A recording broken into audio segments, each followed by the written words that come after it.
I love it. I love it. I love it. Look at this. This is the greatest thing I've ever seen. Hey, I'm not surprised. Hey, what's poppin', my homies? Hope you're doing well, feeling blessed, having a good day, having a good week. This one's going to be Michael Morales versus Gilbert Durinho Burns at the Apex.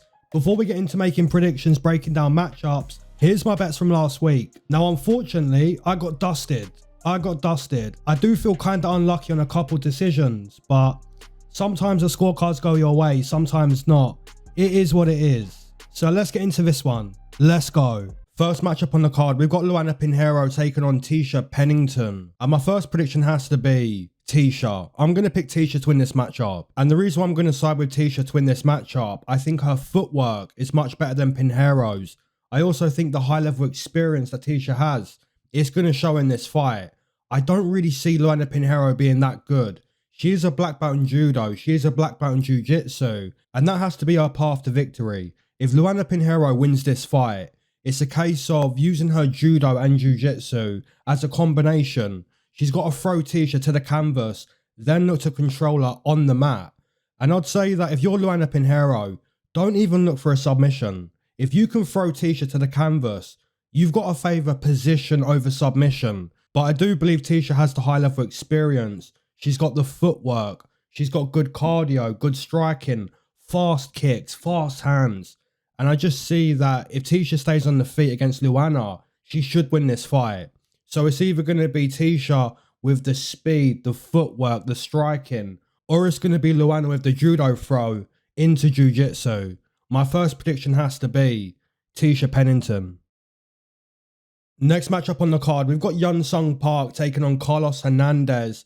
And my second prediction has to be Hyunsung Park. I think this Hyunsung Park dude, he can box. He can box. He's very powerful with the boxing, power in the hands. Whereas Carlos Hernandez, he's got to use a footwork orientated style to win this fight. And he typically does do that. He circles the octagon, always circling the octagon, always staying on his bike.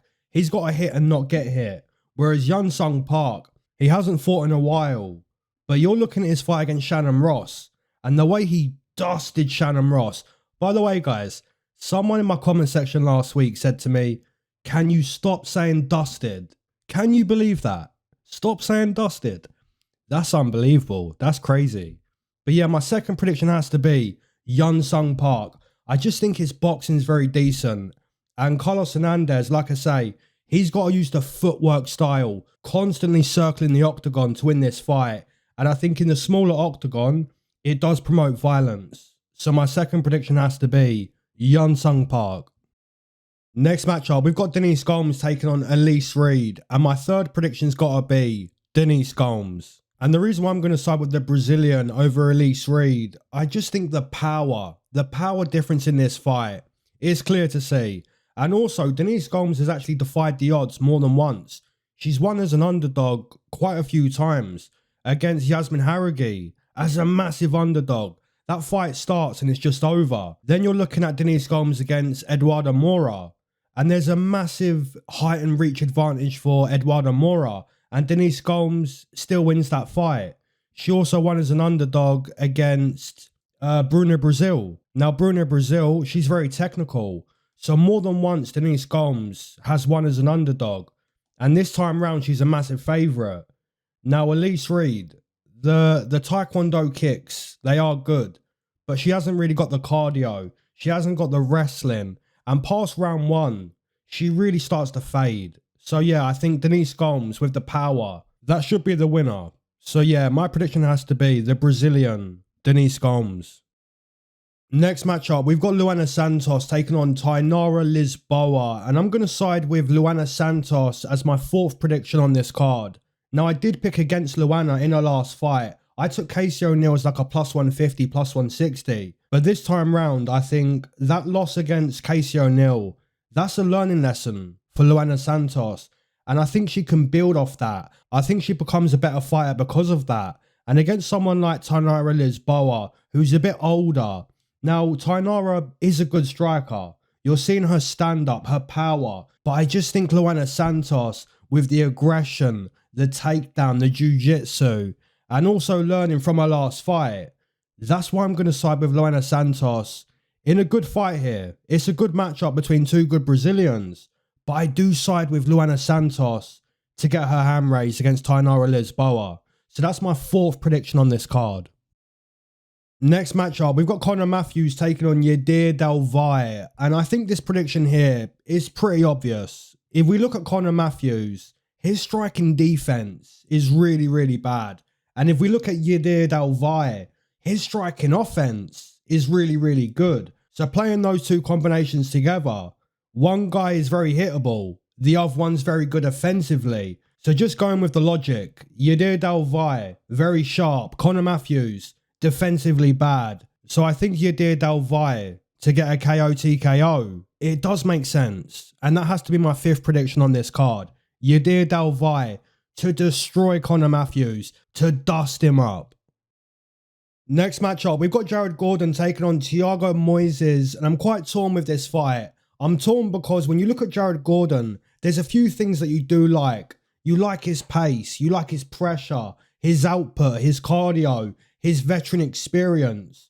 You like a few things with Jared Gordon, but then you look at Thiago Moises and you notice that he's a Brazilian Jiu-Jitsu black belt. He's got amazing grappling. But the thing I don't like about Thiago Moises, his striking isn't the best. His striking really isn't that good. He does play the Muay Thai striking game on the feet, but he's just not a natural Muay Thai striker. His striking has improved. He's improved his stand-up, but it's still not really at the level that you'd like it to be. And I think once you get past round 1 against someone like Thiago Moises, he really starts to slow down. And if this fight was 1-1 going into the final round, Jared Gordon with that pace and pressure, you look at the way Jared Gordon threw down with Nasrat Haqparast, it was impressive. It was so impressive to see him go toe-to-toe, box on the feet with Nasrat. Now, I think if it's 1-1 going into the final round, I'd have to lean towards Jared Gordon. So guys, I'm going to side with Jared Gordon to win this fight. Like I say, there's more things I like. The pace, the pressure, the veteran experience, the wrestling, the constant output, the willingness to fight even when the fight gets ugly. You see that against Nasrat Haqparast. Whereas Thiago Moises, I feel like he wants the fight to be one way. I feel like he wants to get the opponent to the canvas and just win with his jiu-jitsu, which is obviously the right way for Thiago Moises. You want to grapple, you want to get the opponent to the canvas.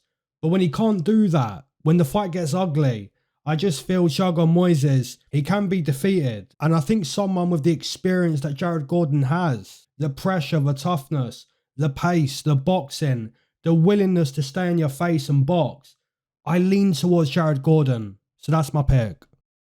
Next matchup, we've got Matheus Camilo taking on Gabe Green. And I'm going to pick Matheus Camilo to win this fight. I think Matheus Camilo, he's much sharper, he's much faster than Gabe Green. And Gabe Green hasn't fought in a while.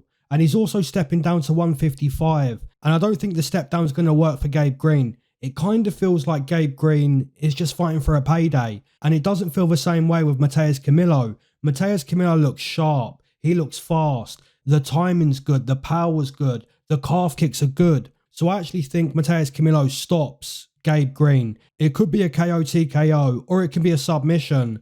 But I think the Brazilian in his UFC debut is going to have a nice performance. I think he stops Gabe Green. And Gabe Green's so hittable. He's so willing to walk into the fire and bring the fire to the opponent. But unfortunately, I think he gets stopped. I think he gets dusted. Next matchup, we've got Julian Erosa taking on Melq Costa.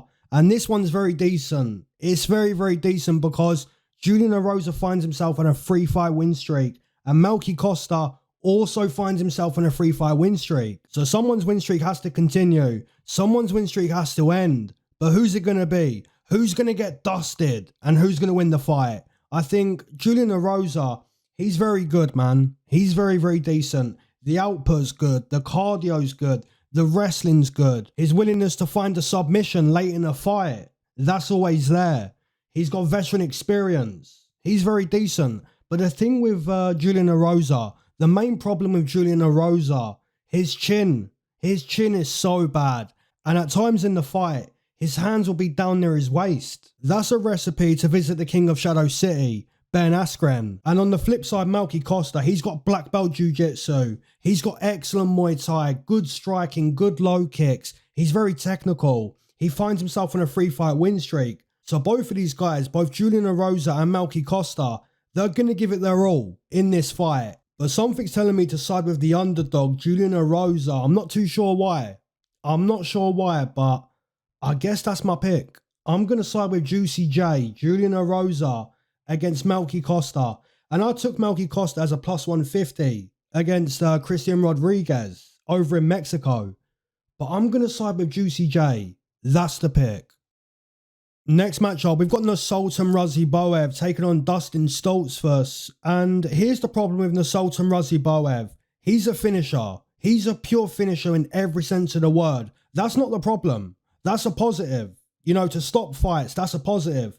But the problem with Nursultan Ruziboev, his cardio is just not good. And he's not really a technician. So once the fight goes past round 1, once you get midway into round 2, you really see the holes in Nursultan Ruziboev's game. You see his weaknesses. You see him start to fold a little bit. You see him start to wilt. And that's not a good thing, because someone like that can pretty much lose to anyone. And they can also pretty much defeat anyone too. Because in round 1, Nursultan Ruziboev, he's a destroyer. He is so dangerous. Now, Dustin Stoltzfus, his wrestling's good, his grappling's good. But I just don't rate him. But here's the thing. If he survives round 1, if he survives the first 2 minutes of round 2, then he goes on to win. In my opinion, he goes on to win. But I'm going to take Nursultan Ruziboev to find that round 1 KO TKO or a submission. And if it goes past round 1, then it has to be the first 2 minutes of round 2. If it goes past 7 minutes, then the predictions may be dust. But I'm going to take Nursultan Ruziboev, even though it's risky. Next matchup, we've got Sodiq Yusuff taking on Mairon Santos. And I've been thinking a lot about this fight. Just like Jared Gordon and Thiago Moises, I'm kind of torn on this fight. Because Mairon Santos, he lost to Francis Marshall. Let's just be real. He lost that fight. And now he's stepping up to 155. And I think Sodiq Yusuff, he's got good power. He's got good boxing. He's quick. He's fast. He's experienced. But here's the thing. Sodiq Yusuff is kind of different now. He's a little bit different. He's not fought in a couple years. And he's had injuries with his spine. The discs in his spine, he's had injuries with. So that's like the career done. That's career done. Anytime you go to Snap City on the discs in your spine, career done. Career done, man. He's not as fast as what he used to be. He's not as confident. He's just a little bit different now.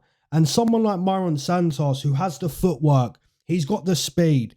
He may not have the best defensive boxing, but you're looking at the calf kicks of Mairon Santos. It's good stuff. It's really good stuff. And I think he's going to build off that robbery win that he got against Francis Marshall. I just think Sodiq Yusuff, he's past his prime. The injuries are there. He's not as quick. He's just a little bit different now. And I think Mairon Santos, he's got the confidence. He's got the footwork. He's got the calf kicks. I'm going to pick Mairon Santos. That's my pick. Moving into the next matchup, we've got Paul Craig taking on Rodolfo Bellato as the co-main event.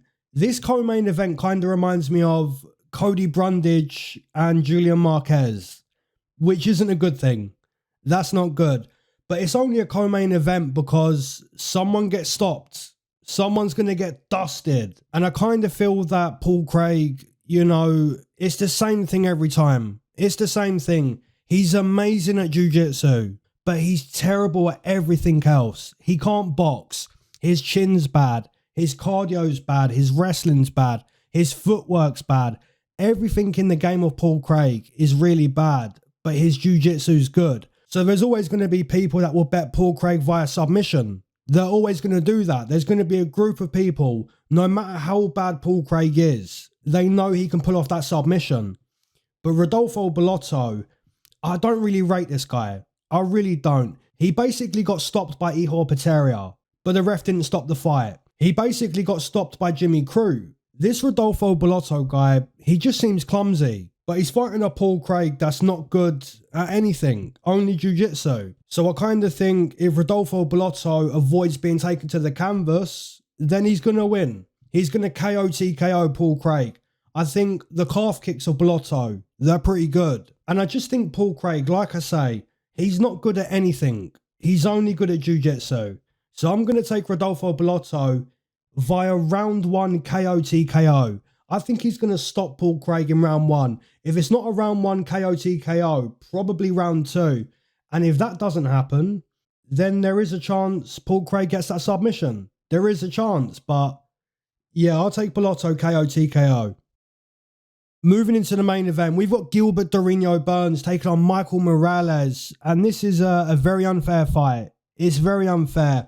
Of course, Gilbert Burns, he's got the experience. He's got the amazing jiu-jitsu. And let's be real, that's the only way Gilbert Burns wins this fight. It's the only way. He's got to bring Michael Morales to the canvas and wrap him up like a blunt. If he doesn't do that, then Michael Morales on the feet. It's such an easy win. It's so easy. And I'm going to have to pick that.